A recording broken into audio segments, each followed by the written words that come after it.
Welcome to Disability Clinic, where little people teach big lessons.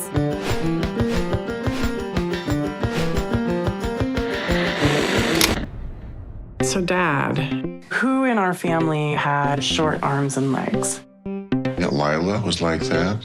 Then there's my mother. Do you think there have been dwarfs in the past? Not that I'm aware of, but we have a tendency in that direction. People like us get described as disproportionate, even though we have lovely proportions. What does it mean to liberate your body? I guess that's what I'm trying to figure out. I'm your host, Dr. Stephanie Van. I'm a Vietnamese woman with my long dark hair up in a bun, wearing a gray fleece, sitting in front of a colorful bookshelf filled with disability advocacy swag. And joining me today is filmmaker Julie Forrest Wyman, and we're talking about her new documentary, Tallest Dwarf, dropping on PBS on April 6, 2026. Julie, thank you so much for joining us. Thank you so much for having me. It's great to be here. I am a middle-aged white woman with reddish streaks in my hair and cat eye glasses, sitting in the corner of my kitchen against a white wall and wood panel background. Thanks for having me. Awesome. So happy you can be here. And I'm so excited that you're coming to Hopkins. I'm really looking forward to meeting you in person. Me too. But I just wanted to say that the film was wonderful. It's just a wonderful exploration of the little people or LP identity, culture, dwarf history, and representation in the media. So really well done. Thank you. Right at the start of the film, we're introduced to your parents who had sort of an uncurious take on your body differences throughout your childhood. I don't know if you'd agree. I love that word. That's a very kind way to put it. Other friends have called it gaslighting. I will say that the experience of having that conversation was quite surprising to me. And later you find out to my sister too, because it just shows how people's memories and perceptions of things vary so much, and especially between family members or parents and children. Uncurious might be how they looked at it, a few years ago when we had that conversation. There was nothing wrong with you. You don't have dwarfism. But according to my memory and my sister's, there was quite a lot of concern and conversation about my body, whether it was about weight or my proportions or what that would limit or make possible or impossible for me. Yeah, So, I feel like speaking to the generations, back in the day, it was uncomfortable to talk about things that were different, and kind of shoving it down and keeping it quiet makes it go away. I can see how it comes from a protective place, but it sounded like there just wasn't as much avenue for you as a child getting any guidance on how to move through the world. yeah, I'm of an age and generation whose parents, and even currently it seems like, even younger people than my parents, disability is a bad thing that you shouldn't talk about, or you certainly don't want to define yourself that way. The story of the film is really about how it's both empowering and also just sort of a missing link, a needed answer to kind of have a diagnosis and a community based on my body size and shape and proportions. The film really honors the experiences of the diversity within the LP community. They've all faced being patronized, fetishized, spectacleized, medicalized. It does a lovely job showcasing how the community is taking back ownership of how they want to be perceived and accepted. And so the film itself is just really manifesting that mission of like making art for us, from us, by us. It was so awesome seeing the collaboration with the Dwarf Artist Coalition and all these powerhouses in the LP community, like seeing Sophia and Mark and Aubrey and then Rebecca and then Nick Novecki. I'm like, whoa, like. Yeah, I know. I made some amazing friends, and I feel so lucky that the film has such great participation with such brilliant, wonderful people. Yeah. Do you have any favorite LP artists you want to highlight or shout out to, or any projects in the pipeline you're excited about? Chamiah Dewey, who's actually not an LP, but she is a fashion designer who has made different lines of clothing for disabled folks and a lot of emphasis on little people. Aubrey, who's in the film, is doing amazing stuff, and his work is, one of his projects is dwarfism history. He has I think it's both TikTok and Instagram channel that gives these profiles digging into the history of little people that we don't know about and need to remember and learn about their contributions, their brilliance, their roles in art, science. So I think of that as a form of art too. There's, the films that you see us making in The Tallest Dwarf, we call that series How We Look. We made 3 short narrative films. So you see a couple of short excerpts in the documentary. Yes, I was kind of wondering where we could see if that would be available. Those will be available, and they're going to have a festival premiere in April. And then actually after that point, I'm not sure. We're still figuring out. We just finished them and we're figuring out what their path will be. But we will make sure they have an online presence and that The Tallest Dwarf social medias point to them. And also Sophia Cheyenne, who's, a main participant in the film and executive producer in the film. She's my co-producer, director, writer for those films. Her channel, Sophia Cheyenne, is a great place to follow, not only the How We Look shorts, but other work that she's doing. I'm so excited to see the How We Look series. I feel like you've created a Tallest Dwarf cinematic universe already, which is pretty cool. Speaking of the films, it was definitely poignant during that workshop in the film about how medical trauma is such a shared experience, and not just within the LP community, but the disability community as a whole. Like during the body tracing exercise, it really stood out to me when Mark was like looking at the tracings and was like, "That's not me. It's flat. It reminds me of being examined." And a lot of people had anecdotes like they were trying to pretend not to waddle or, just being poked and prodded.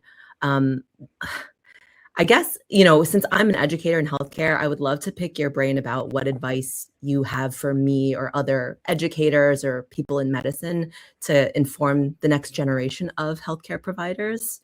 What would you say? Yeah, thank you so much for that question. It's really one of the central kind of hopes and goals that the film can help have these conversations. Ableism in medicine and an ableist gaze, meaning like looking at the patient from a disempowering outside and with little people, literally top-down perspective, can be harmful. And it's a solvable problem. It's really solvable, like for medical practitioners and even researchers in the way they think about their work and how it will I know everyone wants to help and serve their patients, their people, that make the world a better place. It's just the question of how that's done, and the language and attitude and perspective from which it comes can actually be harmful in itself, even in spite of the do no harm intention.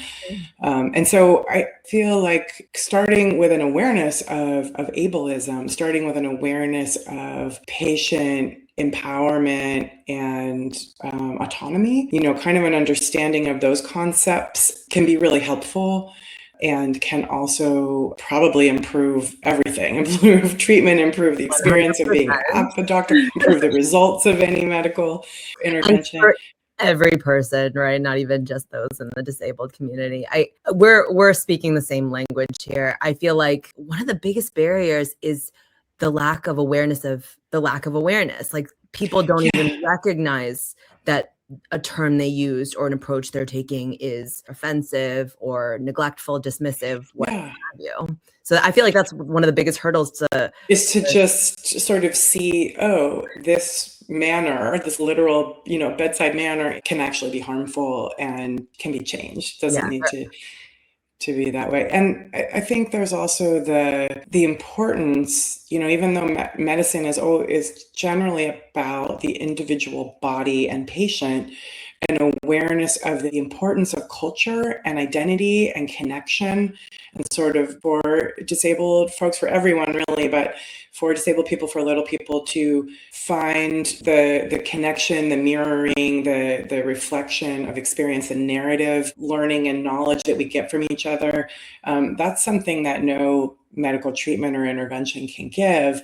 And for doctors and researchers to be aware of what we can give ourselves and to amongst our community, and how essential that piece of things might be to someone's health, actually. Yeah. That's a kind of learning that I see with some doctors, but I would love to be more widespread.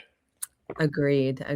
It sounds so intuitive, and so many people are like, well, yeah, of course I care about my patients. Of course, like I'm respectful and have that connection. When you're in the machine of medical healthcare training, you get burnt out. There's all these other things taking up your bandwidth, studying, tests, whatever. And that it so easily gets lost, even though I agree it's sort of the center of the therapeutic relationship. It's like, you don't have to come up with the best therapies or, try all the medicines and erase someone's pain, for example. It's really just being in someone's corner and working with them on their goals for whatever they're interested in for their health. Or sometimes it's knowing about resources of where community might be for patients outside of the, maybe that's kind of, we think of that as more the social work, frame, but for medical practitioners, clinicians, like to just be aware that there are some forms of healing that are going to happen outside of any doctor's medicine treatment, I think the other thing is, disabled folks have a very intertwined relationship with medicine. We depend on and we need good medicine, that sort of dependency can sometimes make us vulnerable in a way that there's just an assumption that the doctor, the medical institution should come in and fix and know better. And obviously, doctors know things and understand things in ways that the rest of us don't. The idea of the fix and the cure is something that I even though we need fixes and cures and we need medical treatment, kind of what that line is for the patient and how they define it, right? What they want help with. If that can be more of a guiding, principle rather than just an assumption of, oh, well, you don't want this, we should get rid of it. Right. I think that would really help even understand what treatment options there are and what it means to even consider them. There has been shifts in medicine towards a more sort of accessible, inclusive, collaborative approach. Yeah. It's definitely still very prevalent, this sort of paternalistic, I'm going to tell you what to do. It's us and them. I'm smarter than you. It's obviously that's not helpful and harmful and perpetuates medical trauma. And, you're speaking to the medical model of disability and how Yes. it really has so much to learn from the social model of disability and how we can accommodate being more accessible and supportive of someone's goals. I teach about healthcare disparities actually impacting people with disabilities, and everything you're saying aligns up with the trends. There's been studies on this where it's very clear that people with chronic illness, disability, they're disincentivized to seek healthcare for preventative issues because of the bias they experience. Yeah. And this results in even more use of the healthcare system because things are caught later. It's just a vicious cycle that we can break. And yes, it's just very daunting, and we have to do it as a community. No, it's so true. And that's exactly right. What you said, the medical model needs to learn from the social model, even while valuing medical knowledge and expertise. Right. But they need to know about each other, and especially I agree with you, and I've even experienced it in my own life, that sort of it's still a work in process, right? Right. Yeah. When will we ever feel like, okay, we did it, guys? We'll see. I think maybe we will. I don't know if we will totally, but because it's so baked in, I think the attitudes and the ideology that are baked into our culture. Doctors are human, and they are formed by these attitudes and biases as well. Yeah, and our culture is quite ableist still, but we're going to cure ableism one day. Okay. Oh, I love that. I have a shirt that says that too. Yeah, it's a great little phrase. Rainbow one. Yeah. I just wanted to share with you that I try to teach this approach and I tell patients that I meet for the first time, I'm the connoisseur at the restaurant, I get to show you a menu of what's out there what could help you or support your goals. And you get to tell me if you want to order anything off the menu. I tell people I work for them. I'm a guide. And that's the type of partnership and relationship that I think doctors should be doing. We work for our patients. We're not there to do anything except what the patients are interested in. So I love that, and I've experienced doctors that work that way, and it's brilliant and beautiful. And right. And should be the standard. I'm a little biased, but it seems to work for everyone. Speaking of just teaching about disability and inclusion, I loved in your press kit how you included guidance for journalists covering disability. There's a whole section on terminology that's fantastic. And you provide overviews of ableism and the social and medical models. And you even cite Stella Young's talk where she coins the term inspiration porn. I loved all of that.